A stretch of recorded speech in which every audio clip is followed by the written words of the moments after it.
Alright, this is going to be an updated version of how you can get your PayPal money off hold. So let's say that somebody was supposed to pay you, but your money was stuck or is stuck on hold. What can you do? So if your account is new, you will need to wait some time. Now, usually that's going to be about 21 days. However, let's say that your account is not new. What does the person have to do? So the person whom sent you the money will have a receipt here. So they want to open up the transaction itself and they should see confirm shipment received. Once they click on this button, then this is going to show them this. By confirming the order, you acknowledge that the receivers, you have received the items and are satisfied with the condition. You may not raise a dispute against this order. So basically all they need to do is to click on confirm.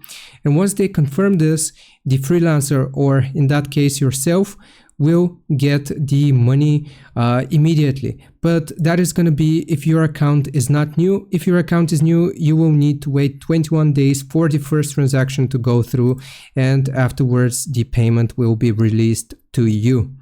So I hope this helps. Leave a like and subscribe. I will see you next time.